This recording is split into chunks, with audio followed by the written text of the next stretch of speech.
Hər birinizi xoş gördük, əziz, rasional və tənqidi düşüncəsi yüksək olan Farhadoks izləyiciləri. Bu gün yanımda bir nəfər var.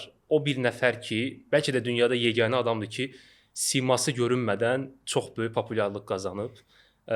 Həmin onun iştirakı ilə olan videoda təxminən 3 milyondan artıq izlənmişdi Azərbaycanda və Türkiyədə hətta tanıyırlar onu. O oğlan Kamaldır, çoxlarınızın tanıdığı. Elə isə icazənlə o məşhur sual verim. Nə oxuyursan Kamal? Ailəm tibb oxumağımı istəyir, amma mən idarə etmək istəyirəm. Hə, heç nə çəkmirəm, yığışdırın kameraları. Şaka yapdım, şaka. Hansını seçdin indi? Əslində həqiqətən heç birini seçmədim. Əczaçılığı seçdim. İkisinin ortasını seçdim daha doğrusu. Əla, ikisini birləşdirib sintezi əczaçılıq. Çox gözəl. Bu haqqda danışacağıq, amma istəsən gəl birinci o günlərə qayıdaq. Gəl o ana qayıdaq. Ya da həm də sonra da tanışdığımızdan danışarıq. Həmin an necə oldu? Yəni o belə deyim, bütün bu səhv anlaşılan məqamlara hissən aydınlıq gətirir. O videoda nəyi cəmaət səhv başa düşüb ya da səhv görüb? Sən o haqqda danış biraz. Həmin gün Cəlal Şəngörün İlber Ortaylı'nın Azərbaycana gəldiyi ilk günü idi. Yəni ilk konfransı idi. Hətta konfrans da demək olmaz, kitab imza günü idi əslində. Aha. Mənim də Cəlal Şəngörün kitablarını almışdım, çoxdan almışdım. Həm də orada kitab da satıldı. Nəticədə həm də 3 dənə kitab var idi, səhv etmirəmsə. Sonra əslində normal kitab imza günü idi. Yəni hər kəs sıra ilə gedirdi və mənim də əslində sıram çox arxadaydı. Yəni mən nə vaxt sıra idi, onu da bilmirdim. Birdən-birə Cəlal Şəngör çıxdı çölə. Mən də bilmədim hara gedir. Mən də dedim Cəlal Şəngörün arxasınca gedim. Həm onunla biraz söhbət eləmiş olaram, həm də kitabımı imzalatmış olaram. Getdim, tapa bilmədim Cəlal Şəngörü. Axtarıram konfransın xaricində olan salonda, tapa bilmirəm. Birdən görüm çöldə, yəni böyük bir topluluq var. Hamısı Cəlal Şəngörün ətrafına yığılmışdı gənclərin. Cəlal Şəngör oturub söhbət edirdi. Mən də qatıldım ora. Hətta orada bir canlı yayın da açmışdım o vaxt. Sonra onu arşivlədim. Hər kəsə nə oxuduğunu soruşurdu. Hansı ixtisas oxuyursan və s. Daşın üstündə o harda oturmuşdu? Daşın üstündə oturmuşdu elə.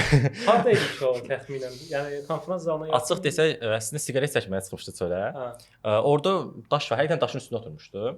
Yanında sahib Altay idi, səhv etmirəmsə. Orada söhbət edirdi. Orada bir gənc yaxınlaşdı ona, nəsə bir xəritə verdi, səhv etmirəmsə. Orada ancaq onun görə soruşur ki, sən hansı ixtisas oxuyursan? Orada Cəlal Şəngörün sahəsində oxuyanlar da var idi. Belə maraqlı söhbət gedirdi. Burada bir mötərizə açaq. Hansı ixtisasda oxuduğunu soruşurdu, düzdür? Məndən? Yox, ümumiyyətlə hər kəs. Ümumiyyətlə hər kəsin hansı ixtisas oxuduğunu soruşurdu. Nə oxuyursun deyəndə o nəzərdə tutuldu. Əslində məndə o nəzərdə tutuldu. İndi o hissəyə gəlirəm. Sıra mənə gəldi. Mən də kitabımı imzaladım. Mən dedi, adın nə? Mən də Kamal dedim. O da dedi ki, nə oxuyursan? Mən də artıq məndən əvvəl Hamı Universitetini dedi. Mən də 9-cu sinifdə oxuyurdum onda. Dedim ki, bəs belə-belə də məşhur söz, alimə tibb oxumaq istəyirəm, amma mən iş etməm. O da heç də imzalamıram dedi. Mən də dedim, o an refleks olaraq dedim, zarafat eləyirəm. Əslində zarafat eləmirdim. Yəni elə bir zarafat da yoxdur. İmzalatdırmaq istəyirdin də. İmzalatdırmaq istəyirdim, ona görə yəni avtomatik refleks kimi oldu məndə. Onda hamı güldü. Əslində onun səbəbi o idi ki, yəni sonrasında əslində bu sualı sən qatıldığın konfransda vermişdim, niyə belə bir reaksiya verdiyini xatırlayırsansa. Orada onu öz səhifəndə paylaşmısan. Bəli, paylaşdımsa orada onu da girsin. Ora gələcək. Bir xatirə saxlamışam. Niyə elədiyinə gələcək. Bir sual verim bundan bağlı. Bax, həmin an sən onu çəkən kim idi? Necə oldu çəkdilər? Onu mən çəkmədim. Hə, ona gəlim sözüm. Gözləyirdinmi? Yəni bu andan sonra belə bir şey həngamə olacaq. Ya belə bir 3 milyondan çox izlənmə, türklər baxacaq, sənə yazacaqlar, nə bilim. Bu heç gözləmirdim. Belə deyim, bu dialoq oldu, sonra kitablarım zaten imzaladı Cəlal Şəngör. Hətta məndən tez-tez soruşurlar, kitabı imzaladımı, imzalamadımı və s. Kitabı imzaladı, sonra söhbət eləməyə başladı məndən, mən məsləhətlər verdi və s. Nəysə, həmin gün bitdi. Mən də ailəmə danışıram bu haqqda ki, bəs belə bir söhbətimiz oldu. Heç video çəkildiyindən və s. heç görmədim orada. Hamı orada çünki səmimi bir ortam, hamı gülürdü. Sonra səhərsi gün oyandım, qardaşım deyir Kamal məşhur olmusan. Kamal video məşhur olub. Mən inanmadım, güldüm. Səhər də oyananda belə şok vəziyyətində oldum. Girdim TikToka, gördüm əməlli başlı video izlənib, yəni 100 minlərlə izlənib artıq. Və bir Azərbaycan xanım paylaşmışdı. Sonra artıq yəni dedim ki, hər halda bir video izləndi, belə qutaracaq da yəni. Yəni bu bir video idi və bitdi. O bitmədi. Sonra bitmədi. Xarici dedim, türk mizah səhifələri paylaşmağa başladım. 1 səhifə, 2 səhifə, 3 səhifə artıq bu video yayıldı əməlli başlı. Artıq mən də indi o vaxtda biraz da həyəcanlanmışdım ki, məşhuram. Bütün rəylərdə yazırdım ki, oradakı mənəm oradakı. Görürdüm. O mən videolara baxıram, görürəm yenə Kamal yazır ki, o benim. O benim. Hə. Sonra orada mənə çox izləyici kütləsi gəldi. Yəni 2000-dən çox. Dayanmadan direkt hər kəs yazır, necə oldu və s. Yəni belə qısa müddətli bir məşğulluq oldu. Yəni gözəl bir vaxt idi. Belə yəni qısaca. Hə. Yaxşı, indi o məşğulluqdan necə istifadə edirsən? Məşğulluq deyəndə mən orada simamı görsəm, üzüm görsənmədi. Yəni ona görə bu məşğulluqdan istifadə edə bilmədim. Belə məşğulluq deyəndə çox böyük bir məşğulluq da yoxdur. Əslində çox izləndi video.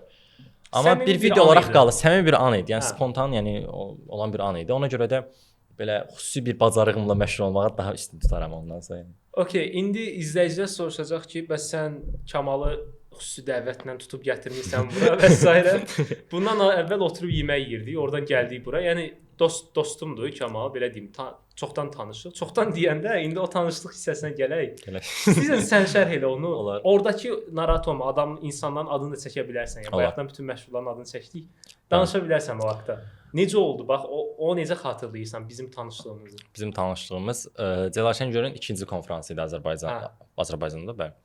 Avropa məktəbində. Avropa-Azərbaycan məktəbində. Ora getdim. Necə oldu? Aha. Mən sağ tərəfdə oturmuşdum, xatırlayırsanızsa. Sual da vermək istirdim hətta orada. Hə. Sual-cavab hissəsi gələndə mən əlimi qaldırıram, məni görmürdülər. Mən də bu sualı çox vermək istirdim. Çünki video yeni məşhur olmuşdu. İnsanlar çox soruşurdu məndən. Orada gördüm ki, ən mərkəzdə bir yer boşdur. İnsanlar arasından keçdim və getdim o yerdə oturdum və sualı verdim. Yəni, sualı verəndən sonra mən orada Yusuf gördüm, Yüksel bəyi. Əslində orada biraz həyəcanlandım, çünki onu da yeni izləməyə başlamışdım. Biraz həyəcanlandım. Sonra o özü mənim yanıma yaxınlaşdı. Hətta şəkil də çəkdirdi mən. Mən ona şəkil çəkdirmək istirdim. Belə an gözləyirəm ki, ona şəkil çəkdirim. O mənimlə şəkil çəkdirdi, paylaşdı. O da çox xoş an idi, yəni. Sonra elə Yusuf Bey'in yanında olarkən səni orada gördüm. Sən və bir iki gənc var, səhv etmirəmsə. Biz çıxandan sonra, konfransdan sonra. Mən əslində o daha yaxşı xatırlayıram ki, belə çevrə yaratmışdınız. Qırğın müzakirə. Siyasətdən də məsələ danışırdıq. İndi ora girmirəm amma. Yəni hər mövzudan danışırdıq orada, müzakirə eləyirdik. Fərhadın ilk təəssüratın Fərhad haqqında, Fərhadın ilk cümləsi bu olmuşdu ki, mən orada biraz din, fəlsəfə bunlara da girdi. Fərhad dedi ki, mən dinə inanıram, dinə sadiq biriyəm, amma elmi düşüncəyə də açığam. Belə bir fikirlə gəldi. Mən də onda çox radikal idim. Yəni əks yöndən radikal idim. Yəni orada bəlkə biraz Cəlal Şəngörün təsirində qalmışam. Sonra təsiri oldu. Əslində hər bir qədər təsir oldu. Həm də orada şeydən danış, ayın bölünməsinə Vüsal Yusifli idi də, o yığmışdı ətrafına. Ya yığmamışdı, özləri yığmışdı, söhbət edirdilər. İzah edirdi ki, bəs bu belə nə bilim sən inandığına fərqi yoxdur, amma bu reallıqları da elmi də manipulyasiya eləmədi, onu demək istəyirdim. Orada ayın yarılmasından danışanda mən girdim söhbətə o dəqiqə. Sonra sən getdin Vüsal Yusifli ilə söhbət edəndə ona deyirdin ki, bəs bir dostum var, ona mən təkamülü belə izah elədim. Dirəşir ancaq falan. Yəni doğrudan bir balaca radikallıq vardı, amma bu xoş bir şeydir. Elmə giriş eləmişdin, əməli başlı məşğul oldun. Sonra mən gördüm sən səhifəndə paylaşırdın, edirdin, belə qarşılıqlı əlaqə var idi, sual-cavab falan edirdin, oxuduğun kitabları. Hətta yadımdadır, Jules Verne'in oxuyurdun o vaxtda, onu paylaşmışdın. Var, indi də kitab oxuyuram. Saxlamamışam. Aha, indi nə edirsən? Fəaliyyətin nədir? Necə gedir həyat? Bir bundan danış. Yəni əczaçılığı seçdim dedin və harda təhsil alırsan, nəyinsən? Bu haqqda biraz danış. Sən indiki Kamalı tanısınlar. Çünki o videodan artıq çıxmaq lazımdır məncə. Biraz güncəlləyək. Aha. Mən də Azərbaycan Dövlət Aqrar Universitetində, yəni Gəncə şəhərində əczaçılıq ixtisası üzrə təhsil alıram. İndiki fəaliyyətim hələ 1-ci kurs tələbəsiyəm. Yəni universitetdə yeni adaptasiya oldum. Fəaliyyət dedikdə əczaçılıq təhsili paralelində mən intellektual oyunlarda, intellektual müsabiqələrdə iştirak edirəm. Həmçinin sosial mediada biraz marağım var. Sən bu işdəsən artıq, mənim də müəyyən qədər marağım var sosial mediaya. Uşaqlıqdan marağım var. Ora gələcək. Sən bir təhsilin, gənclikdəki həyat haqqında danışaq. Birinci gəl əczaçılıq haqqında. Əczaçılığı bir dənə izah elə də. Əczaçılıq konkret nədir? Yəni mənə danışmısan, ümumiyyətlə mən xəbərim var. Ümumiyyətlə hər kəs başa düşəcəyi dildə. Yəni əczaçılıq sadə dillə desək, dərman maddələrinin hazırlanması, onların istifadəsi, tətbiqi, bunların topusunu öyrənən bir elmdir. Əczaçılıq əlbəttə ölkəmizdə mühüm əhəmiyyətə malikdir. Yəni bu sahəni seçməm səbəblərindən biri odur. Çünki bu gün saysız-hesabsız dərman var. Bu dərman maddələrinin düzgün şəkildə insanlara çatdırılması çox önəmlidir. Amma bir əczaçı dedikdə bəzi insanlar başa düşür. Yəni aptekdə dərman uzadan biri başa düşür. Bax, çox vacib məsələdir. Bunu belə aydınlaşdıraq. Amma əczaçı bundan ibarət deyil. Əczaçılıq ümumiyyətlə aptekdə işləyən şəxs də kiçik görüləcək bir şəxs deyil. Onun etdiyi bir səhv çox mühüm bir məsuliyyət daşıyır. Bu səbəbdən əczaçılıq təhsilini hər bir əczaçı almalıdır. Əczaçı adını əczaçılıq təhsili alan biri daşıyır. Amma bölünür də, yəni burada ixtisaslaşma var. Burada ixtisaslaşma var. Əczaçılıq təhsili alan şəxs həm aptekdə işləyə bilər, həm laboratoriyada işləyə bilər, dərman hazırlanmasında çalışa bilər, müxtəlif sahələrdə işləyə bilər, dərman şirkətləri ilə işləyə bilər və s. Əlbəttə burada əsas məsələ dərmanlardır, əsas məsələ tibbdir. Tibbdə bilirik ki, sonsuz bir elm, yəni tibbin çox qolu var. Bəli. Əczaçılıq da buradakı önəmli sahələrdən biridir. Belə. Bəs sənin yönələcəyin istiqamət hansı olacaq əczaçılıqda? Mən o videodan çox dedik, amma istərsəniz o videoya daxil olaraq. O istərsəniz gəlirsən də ora. Yəni işlətmə deyəndə əslində apteklərin dərman biznesi biraz pis çıxır, amma yəni dərman məhsullarının satışı, hazırlanması və satışa çıxarılması. Yəni bunun şəbəkələşdirmək, bu şəkildə satışını təmin etmək çox önəmlidir. Zaten burada da həm xalqa xidmət edirsən, həm də yəni cəmiyyətlə elmlə məşğul olursan paralelində. Yəni belə mənim bu sahəyə yönəlməmin əsas səbəblərdən biri də əslində müəyyən qədər ailəmdir. Ailəm də müəyyən qədər bu sahənin içindədir. Yəni bunun da təsiri olub. Belə, yəni müəyyən qədər də biznes sahəsidir. Yəni mən həkimliyə niyə yönəlmədim? Əlbəttə həkim ola bilmədim. Yəni o balı da toplaya bilmədim açığı, amma paralelində həkimlik biraz xidmət sahəsidir. Mən isə daha freelance-da, yəni biraz daha müstəqil fəaliyyət. Çox gözəl. Onda gəl konkret bir maraqlanaq ki, nə keçirsiniz? Siz bu ixtisasda nə öyrənirsiniz? Məsələn, hansı fənlərdir? Necədir ki, tədrisin keyfiyyəti? Bu barədə biraz danışardıq. İndi tədrisin keyfiyyəti deyək ki, əlbəttə mənim öz universitetim daxilində bunu deyə bilərəm. Əczaçılıq ixtisası Naxçıvan Dövlət Azərbaycan Tibb Universitetində də tədris olunur bizdən başqa. Amma ümumi tədris planı eynidir hamısında. Yəni müəyyən qədər oxşarlıqlar və fərqliliklər olsa da. Mən indi birinci kursam deyə ancaq təməl bilikləri öyrənirəm. Yəni əczaçılıq botanikası, ümumi terminologiya, ümumi kimya və s. bunları öyrənirəm. Amma yüksək artıq 2-ci, 3-cü kurslara farmakologiya, farmakoqnoziya kimi əczaçılıq farmakokinetika falan. Farmakologiyanın tərkibindədir onlar da farmakodinamika və s. Yəni bunları öyrənəcəm. Belə çox maraqlı sahədir və həqiqətən sevdiyim bir sahədir, bunu deməliyəm. Yəni biraz da genişdir, tibbdən də çıxır. Yəni çox şey var tərkibində. Biotexnologiya ilə də əlaqələndirmək olar bu sahəni müəyyən qədər. Və deyim də laboratoriya ilə insan arasındakı bir körpüdür. Yəni belədir. Çox gözəl, maraqlıdır. Bəs sən indi səndən söhbət eləyirik. Biz gəl orada girək yüngül. Latın dili keçirsiniz. Bunu təbii ki bütün bunu niyə dedim? Sənin yanında. Paradoks konseptinə uyğundur. Biz də yəni bu aralar lingvistika və latın mənşəli dillər, latın dili haqqında videolarım da var. Son videolarım bu haqqdadır. Konkret məsələn latın dili necə tədris olunur və əsas kökləndiyiniz hissə hansıdır latın dilində və bu təbii ki bütün tibb tələbələri bilməlidir latın dilini, müəyyən qədər terminləri. Əlbəttə. Bizdə latın dili əczaçılıq terminologiyası adı ilə keçilir. Zaten terminlərin demək ki, hamısı latın dilindədir. Sözsüz, hə. Bizdə latın dili iki cür keçilir. Zaten belə deyim, bizim məktəbdə keçdiyimiz məktəbdə necə dil tədrisi alırıqsa, buna bənzər bir tədrisimiz var. Yəni. Amma daha müsbət tərəfləri var, daha çox praktikaya əsaslanır bir baxımdan. Çünki bəli qrammatika keçirik, sözlər əzbərləyirik yenə məktəbdəki kimi. Amma bir baxımdan biz reseptin üzərində də bunu öyrənirik. Yəni reseptdə giriş necə olmalıdır, latınca, sonluq necə olmalıdır və s. Ona görə həm maraqlıdır, həm ümumiyyətlə latın dili sənin zaten sahəndir. Çox maraqlı bir dildir. Bir çox sözləri ingilis dilində də görürsən. Bu adamı daha da maraqlandırır dilinə. Ki bilirsən ki, ingilis dilindən gələn söz əslində mənşəyi bu latın dilidir də. O baxımdan çox maraqlıdır, mənə maraqlı gəlir. Belə tədrisi də məncə mükəmməldir bizdə. Müəyyən qədər. Hətta əla. Mükəmməl deməyim. Razısansa bu əsas budur. Yəni çox gözəl Aqrar Universitetindəki tədris səviyyəsində. Oldu. Yəni Aqrar Universiteti demişkən elə gəl yerləşdiyi Gəncə şəhərindən də danışaq. Oradakı həyat necə gedir? Bakıdakılardan ötürü darıxırsan, yoxsa ora adaptasiya oldun? Ümumiyyətlə fərqlər nədir? Müsbət, mənfi? Danış gəlsin. Gəncəyə ilk gələndə biraz çəkinirdim. Nədən çəkinirdim? Adaptasiyadan. Əslində mən bir çox xarici ölkədə olmuşam. Yəni ailədən kənarda da qalmışam. Belə şeydən çəkinən deyiləm, amma burada biri var istirahətə gedəsən ya da muzeyə görməyə gedəsən, bir də var ki, sən artıq bir müəyyən ömründən müəyyən bir müddəti bura sərf edəsən. Fərqli şeylərdir. Başda yenə deyirəm, biraz çəkinirdim, amma artıq Gəncədə qalsa ora öyrəşdim müəyyən qədər. Biraz fərqlər var Bakı ilə. Müəyyən qədər fərqlər var. Amma yenə Azərbaycandır. İnsan eynidir, yəni.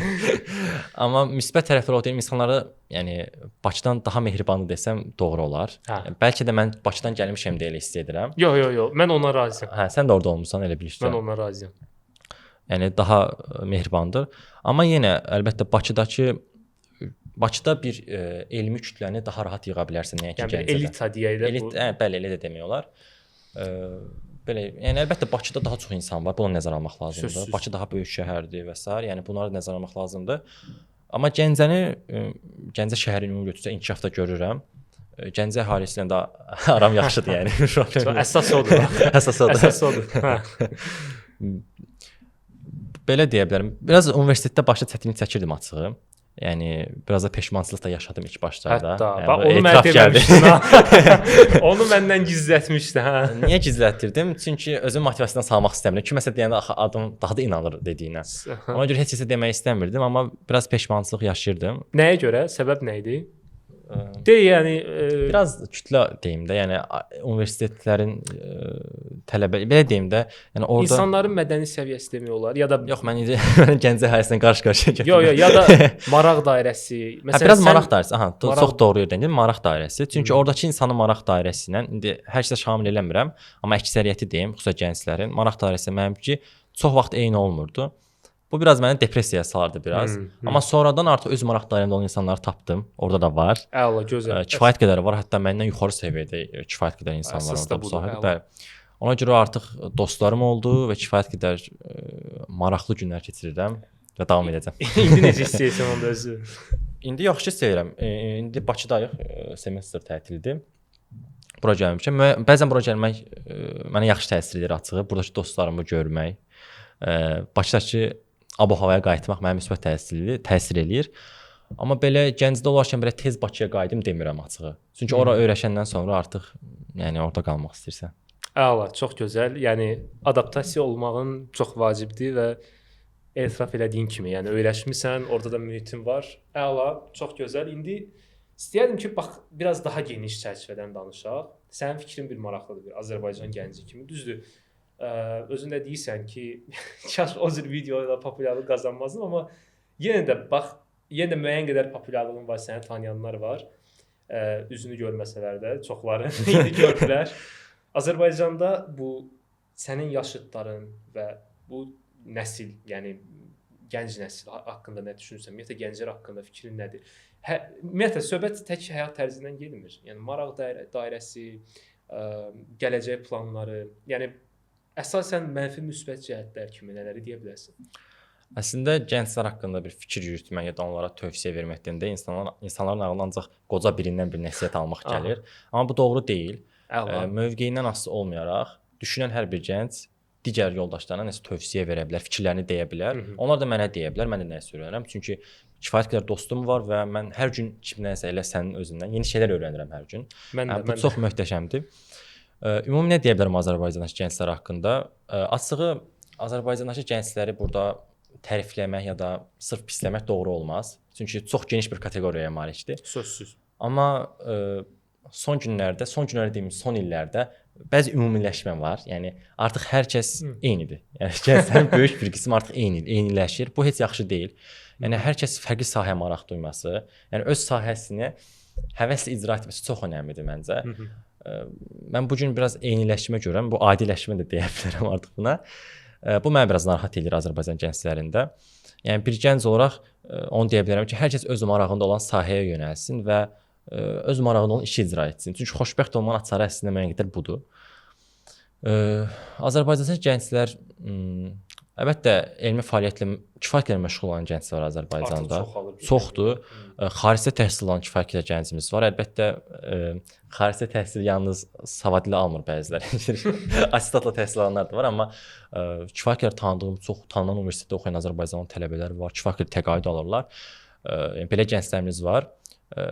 Onlar xaricdə təhsil almağı seçirlər. Təsadüfən. Yəni təsadüfən. Çox böyük təsadüf dəqiqətən. Burada qalan gənclərdə indi mən açıq Gəncədə təhsil alıram. Gəncədə də belədir, Bakıda da belədir. Yəni gənclər öz maraq dairəsini tapa bilmirlər. Yəni bu çox böyük problemdir. Artıq gənc olmaqdan çıxdıqları yaşda belə bunu tapa bilmirlər. Sadəcə bir işə get, gəl, evlən, uşağın olsun və sonra ona bax və ömür bitsin. Bu qədər sadə olmamalıdır məncə. Azərbaycan gəncləri oxumalıdır, bilməlidir, öz tarixini bilməlidir. Əsasən tarix çox önəmlidir, tarixi bilmək. Tarixlə, elm sahəsi ilə, öz maraqları ilə kifayət qədər maraqlanmalıdırlar. Yəni bunları deyə bilərəm əsasən. Əlbəttə sənin də nəsə əlavən varsa o qədər bir şey deyə bilərəm. Mən yəni fikirlərim onsuz da öz yəni mediam, sosial media səhifələrində paylaşıram. Yəni istəyirəm bu dəfə əsas belə deyim baş rolda sən olasan. Ona görə sənə ünvanladım bu sualları ki, sənin fikirlərin, yanaşmanla tanış olsunlar. Onda belə sual verim, nə görmək istəyirsən? Yəni nə görsən ürəyincə olar, nə dəyişsə? Əslində müəyyən qədər bilirsən necə izah edəm? Doğru izah eləmək istəyirəm fikrimi. Qəlib düşüncələr var. Qəlibləşmiş düşüncələr var. Gənclərin bu düşüncədən çıxmağını istəyirəm, çıxmasını istəyirəm daha doğrusu. Çünki inkişaf etmiş ölkələrin gənclərinə baxdıqda bu fikirlərin onlarda olmadığını görürük. Yəni fərqliliyə heç açıq deyilik. Heç bir baxımdan, istənilən baxımdan biz fərqliliyi sevmirik. İstəyirik hər şey eyni olsun. Yəni gənclərə tövsiyə edirəm ki, yaşlı nəsil əlbəttə yaşlı nəslin bunu belə qəbul etməyi normaldır. Amma biz bunu belə qəbul etməyik. Yəni fərqliliyə açıq olaq, yeniliklərə açıq olaq, startaplar eləyək, yeni layihələr düzəldək və yeni nələrsə eləyək. Yəni ən önəmlisi məncə budur. Cavabın da biraz ətraflı oldu. Təbii ki, razıyam. Bunun da özünə məxsus səbəbləri var, təbii ki. Sosial-iqtisadi səbəbləri var. Yəni ətraf mühit də buna təsir edir. Tək fərdə yükləmək də doğru olmaz. Amma dediyin kimi tamamilə razıyam. Yəni ətraf mühiti qeyd almalıydıq. Sözsüz, yəni onu mütləq qeyd etməliyik. Ümumilikdə məsələn sən dedin ki, yeni şeylər eləsinlər, yeni nələrsə yaratsınlar. Yaxşı, sən bunu təşviq eləmək istəyirsənmi necəsə? Yəni məsələn yeni nələrsə yaratmaq ya da bir planlar varmı gələcəkdə bununla bağlı? Və bir də əlavə olaraq sonda məsələn özün bir fəaliyyətə başlamaq, sosial mediaya marağın var dedin. Bundan istifadə edib nələrsə yaratmaq istəyirsənmi? Mənim planlarım kifayət qədər var əslində. Həm müəyyən qədər elmi sahədə planlarım var, həm də digər bunun sosial media tərəfində müəyyən qədər planlarım var. Əsasən sosial media tərəfində planlar edirəm. Elmi tərəfdə planları qısaca deyim. Mən də sənin kimi, sənin haqqında məlumat verim, bir məqalə yazmaq istəyirəm, dərc etmək istəyirəm. Xüsusilə öz sahəmlə bağlı, amma yalnız öz sahəmlə kifayətlənmək də istəmirəm. Çünki elm sonsuzdur, yəni elmin daxilində bir çox öz sahəmi də bir çox sahə ilə əlaqələndirə bilərəm. Elə bu gün sənə boyda danışmışdıq. Astronomiya ilə bizə cazlığı əlaqələndirməyə çalışırdıq sənə, xatırlayırsansa. Yəni müxtəlif planlarım var elm sahəsində, amma qayıdaq sosial media sahəsinə. Çünki sosial media sahəsində uşaqlıqdan marağım var mənim. Təsəvvür edin, 2016-cı ildə mənim videolarım var. Azərbaycan YouTube ona çox yeni idi. Planım nədir? Planım açıq demək lazımdırsa tarix videoları çəkməkdir mənim planım. Çox gözəl. Bax, eksklüziv olaraq studiyamızdan bu məlumatı veririk bütün Azərbaycan gənclərinə, Azərbaycan xalqına. Aha, tarix videoları çəkmək istəyirəm. Tarix çox sevirəm. Düşünürəm ki, bir gənc keçmişini bilmədən gələcəyini bilməz. Bu çox belə bilinən bir cümlədir, amma yenə də demək istədim. Çünki tarixə baxanda keçmişdə gördüyümüz şeyləri indi də görürük və görəcəyik də, davam edir bu. Nəsə, yəni tarix haqqında videolar çəkmək istəyirəm. Elmi videolar da çəkmək istəyirəm əslində. Öz sahənizdə də bəlkə öz sahəmizdə də fikirlərim var. Dərman sahəsi. Dərman sahəsi biraz elə bir sahədir ki, burada sən öz sahəni reklam etməyin düzgün olmaz, etik deyil. Yəni reklam edə bilərsən, amma bu bir paltar deyil də, yəni bu qiymətə düşdü deyə biləcəyim bir sahə deyil. Yəni bunu konkretdir də. Konkretdir, yəni əlbəttə hər şey konkretdir. Burada elə bizə bir oynamanın sonu insan həyatına başa gələr. Həm insan həyatına başa gələ bilər, həm sənin də sonun ola bilər bu. Adi dərman qiymətini deyəcəm bir dəyişiklik belə. Ona görə də çox incə bir sahədir. Bu sahədə sosial media planım varmı? Açığı Yox, yoxdur. yəni sadəcə farmakologiya ilə, əczaçılıqla bağlı məlumatlar vermək, ümumi bu sahə ilə bağlı. Mənim əslində bu sahədə fəaliyyət göstərən bir dostum var. Elə Azərbaycan Dövlət Aqrar Universitetində təhsil alır. Elə onun da adını çəkim. Həmid Səfərov. 4-cü kurs tələbəsidir. Onun belə bir planı var idi. Hətta belə bir səhifəsi də var idi. İndi videolar davam etmir. Onunla məsləhətləşib başlamaq istəyirəm. Yəni bu cür videolar çəkmək istəyirəm. Çünki çox məlumat kirliliyi var. Bu məsələ demək istəyirəm. Bu məsələni deməsəm olmaz. Azərbaycanda əczaçılıq dedikdə insanların ağlına bayaq da bunu dedim, aptekdə oturan şəxslər gəlir. Bu aptekdə oturan şəxslər yəni konstitusiyamıza görə ali və ya orta təhsilli şəxslər olmalıdır. Əczaçılıqda, əczaçılıq sahəsində ali və orta təhsil almalıdırlar ən azından və ya tibb təhsili almalıdırlar. Ölkəmizdə əczaçılıq kursu deyilən, sanki bu qədər önəmli bir tibb elmini bir kursda, 3 aylıq kursda, 6 aylıq kursda öyrənə biləcəyimizi bizə vəd edənlər, yəni çox ciddi bir qanun pozuntusu eləyir. Bunu mütləq çatdırmalıyam, çünki bunu bizim öz əczaçılıq kafedramızda yetərincə paylaşır. Yəni bu həm cəmiyyətə çox ciddi mənfi təsir göstərir, həm də bu sahədə iş görmək istəyən gənclərə mənfi təsir göstərir. Yəni bu məlumat kirliliyinin qarşısı mütləq alınmalıdır. Əczaçılıq kursu bitirən şəxs əczaçı deyil, ola da bilməz. Yəni bu mesajı da vermək istədim. Çox gözəl. Yəni ən vacib hissələrdən idi bu. Belə, yəni başlayırsan sən də, hə? Bir sözlə. Başlayıram, planım var. Əla. Məncə sənin artıq izləyicilərin, fanatların da fanatım yoxdur. Aramıza qatılır. Yəni ümumiyyətlə sosial mediada artıq o da olacaq və bu dəfə üzünü göstərə-göstərə artıq nə oxuduğundan danışacaq. Əla. Ümid edirəm. Başqa sözün falan əlavə eləmək istədiyin şey varsa, indi fürsət varkən elə. Çünki vaxtımız azalır. Başqa əlavə edə biləcəyim. Sənə təşəkkür edirəm. Məni təklif etdiyin üçün. Çünki önəmli bir layihədir məncə sən etdiyin. Ümid edirəm ki, davam da edəcək. Yalnız gələr, davam gələcək. Hələ görək sən fəaliyyətlərə başla. Yalnız mənlə yox, ya başqa gənclərimizlə ümid edirəm fəaliyyətində davam edər. Belə sənə təşəkkürümü bildirmək istədim son olaraq. Mən də sənə təşəkkür edirəm. Məncə bu sahə haqqında bu qədər, yəni xüsusi məlumatları çatdıran məncə tək-tük adamlardansan. Mən şəxsən görməmişəm sosial mediada bunu farmakologiya haqqında bu detalları desinlər. Məncə müəyyən qədər həm farmakologiya haqqında məlumatlar oldu, həm sənin həyatın haqqında, yeni həyatın haqqında, həm o videodakı o səhv anlaşılan məqamlar nəhayət çatdırdıq, artıq bitdi bu məsələ. Və bundan sonra da artıq şəxsən səni görərlər, artıq yeni planlarda doğurlar. Çox sağ ol. Gələn görüşdənədək. Hələlik. Sağ olun.